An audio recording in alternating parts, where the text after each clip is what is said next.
In a world of evil megacorps, deadly booster gangs, one team is assembled to stop them. They are John Wick, John Woo, Rainbow, and that guy from Blade Runner. This is Interlock Unlimited. Howdy Internet. Today we are talking about a game I really enjoy called Interlock Unlimited. Originally a fan mod for Cyberpunk 2077, it became a whole entirely free game. It has more available content than any other free game I have ever seen. It is a generalized version of the Interlock system, which is the the game engine that Cyberpunk 2020 and now Cyberpunk Red use. But also space, zombies, World War II, modern, post-apocalyptic, and even gonzo fantasy. Cyberpunk is a unique type of dystopia where science has taken over the world.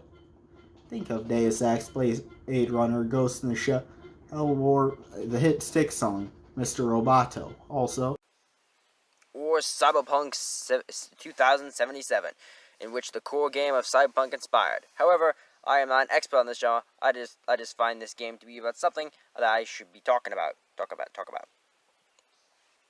It also means hundreds of hours of YouTube videos on the system and thousands of pages on content and on the database in the description below for free. You can also buy official Cyberpunk materials. It's all compatible with each other, which is great.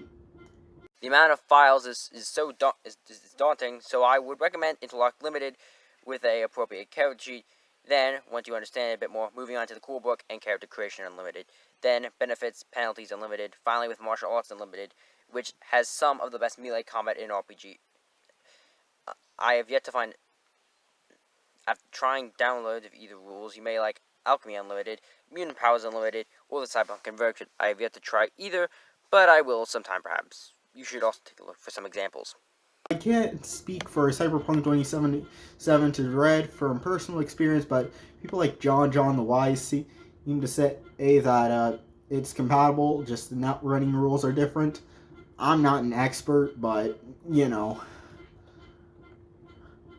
Now let's try making ourselves a character with just Interlock Limited, not Interlock Unlimited, just the basic version.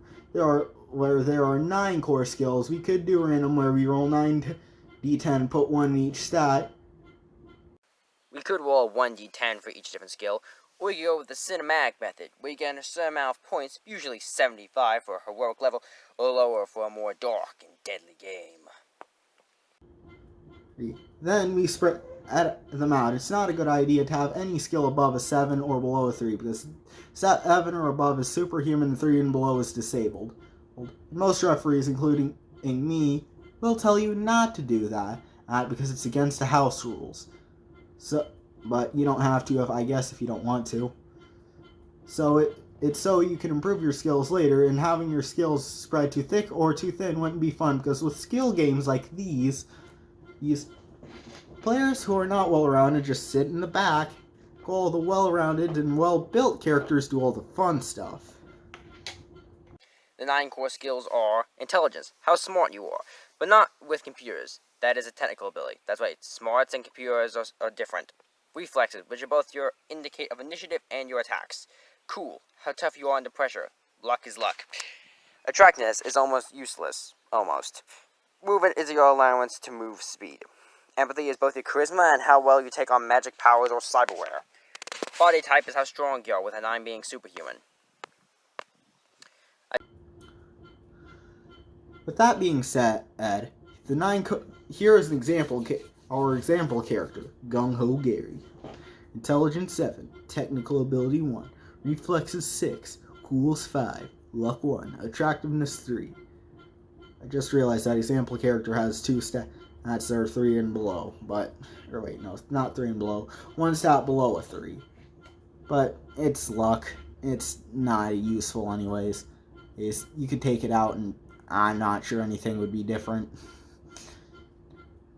That is the first 39 skill points, leaving us with 26 points left. I'll put 6 in Streetwise and General Knowledge, and 7 in Fast Talk and Weapons Firearm. Finally is our money. We could ask our non-existent referee what we should start with, or we could roll a d10 and then times it by 100. I got a 9, so I have 900 Eurobucks, or gold pieces, or dollars. Whatever fits the best for whatever your campaign is. Also, Tried to buy a gun for our character, but I couldn't find the cost. This game is deadly, and taking 10 damage anywhere makes it useless. Even if you have played Fallout, it's the same as crippling a limb in that game, except there are no stem packs. Healing is slow and expensive, and there are no levels. So it's only like you're as level 0 character. One stab, wound away is death is all times. It can be hard, but that makes it fun. Like Rainbow Six, the appeal is that the game is a fragility of life. Also, if you want to get philosophical, there is this one bizarre yet popular game called Real Life. So a weapon that deals 2d6 plus 1 damage like the Beretta M9D2 will do fine. However, it does not let this weapon's cost. So I looked up the price of a real Beretta, and it's about $600 at Cabela's. So we'll have $300 left, and we'll spend $12 on ammo and armor, and a $250 on a door gunner's vest, taking away 25 damage points when you're shot in the torso. So, let's try an example of combat where we're locked in a back alley duel with guns. We'll say it's like the Old West and we are firing our clone. We get a 10, which is sweet. Then we have reflexes of 6. Our opponent gets 3, so it's 16 versus 9. So we get the first shoot and a critical hit. We roll 1 on the crit table, so we get double damage. We have a 3 and a 5 plus 1. That is 9. Times 2 is now 18. Sorry about that. Hiccups.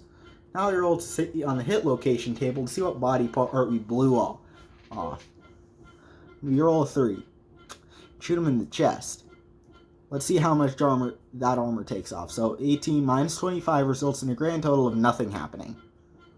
Our opponent takes a minus 4 penalty for aiming to throw the head. They roll a 9, minus 4. It's a 5. So they still hit because they're not moving, but he gets a 3 plus 6 plus 1, and so a total of 10.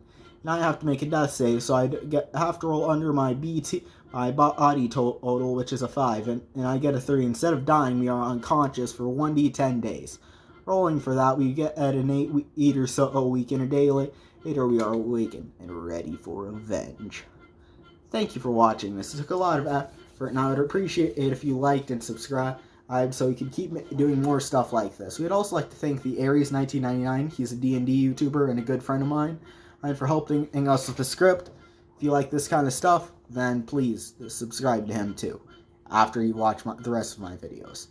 Thank you, and goodbye. Please like and subscribe and check out my channel in the description.